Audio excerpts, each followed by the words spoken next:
요단강 물이 넘칠 때에는 어찌 하겠느냐. 요단강은 평소에는 작은 개울과 같은 곳이라 건너기가 어렵지 않습니다. 그러나 헐몬산에 눈이 녹고 늦은 비가 내리는 봄철에는 범람을 하게 되는데, 이때에는 강의 폭이 최대 1.6km에 깊이도 3에서 4m에 달하는 급류가 흐르게 됩니다. 그런데 하나님께서 이스라엘 백성에게 도하를 명령하신 때는 이처럼 요단강 물이 넘치는 시기였습니다. 하나님은 왜 하필 이런 때에 요단강을 건너게 하셨을까요? 첫 번째 이유는 이스라엘 백성들에게 승리의 확신을 심어주기 위함입니다.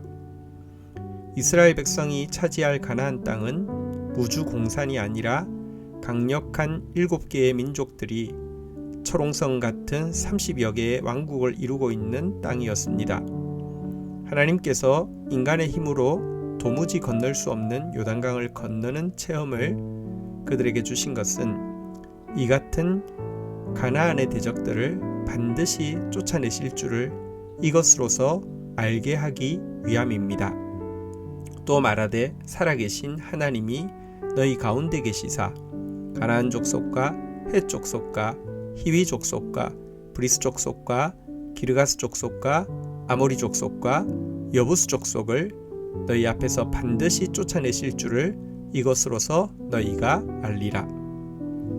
많은 사람들은 하나님의 축복의 때를 대적이 없어지는 때라고 착각합니다. 그러나 참된 축복에는 반드시 더 큰 대적이 있습니다. 하지만 승리가 확실하다면 대적은 많을수록 좋습니다. 왜냐하면 상급이 더 크고 분깃이 더 많을 것이기 때문입니다. 두 번째 이유는 이스라엘 백성들이 장성한 신자가 되게 하기 위함입니다. 요단강 물이 넘칠 때 가나안 땅으로 들어가게 하신 것은 그때가 곡식을 거두는 시기였기 때문입니다.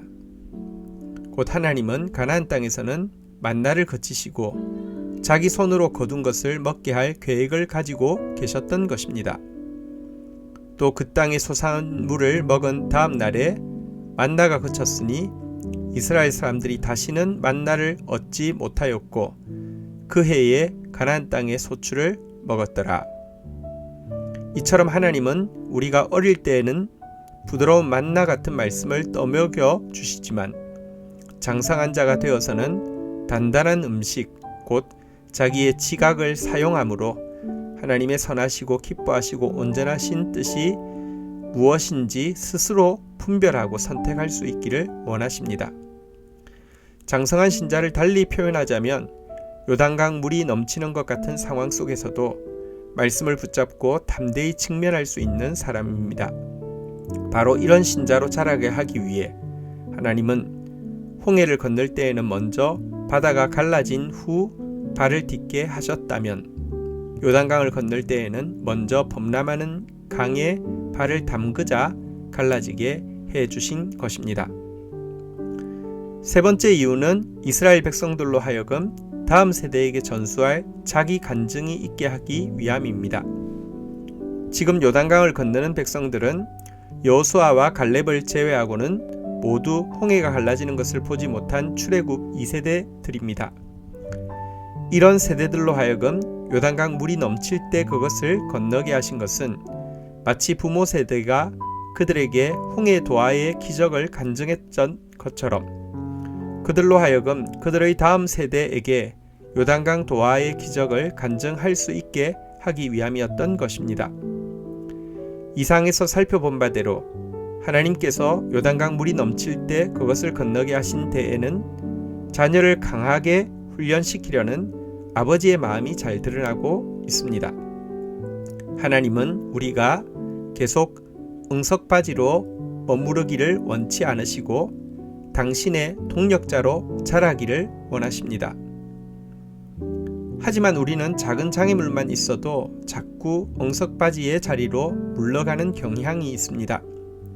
열국을 뽑고 넘어뜨리며 하나님 나라를 심고 건설할 사명을 받은 예레미야는 변하지 않는 유다 백성들의 악한 모습 앞에서 눈물을 흘리며 왜 아이 같은 자기를 부르셨냐고 항변할 때가 많았습니다.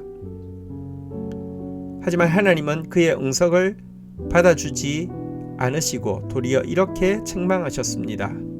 만일 내가 보행자와 함께 달려도 피곤하면 어찌 능히 말과 경주하겠느냐. 내가 평안한 땅에서는 무사하려니와 요단강 물이 넘칠 때에는 어찌 하겠느냐. 요단강 물이 넘칠 때에도 말씀을 붙잡고 당대히 직면하는 장성한 신자가 됨으로 말미암아 놀라운 승리를 체험하며 다음 세대들에게 물려줄 자신의 간증을 가진 성도로 자라가기를 축원합니다. 여호수아서 3장 15절에서 16절. 요단이 곡식 거두는 시기에는 항상 언덕에 넘치더라.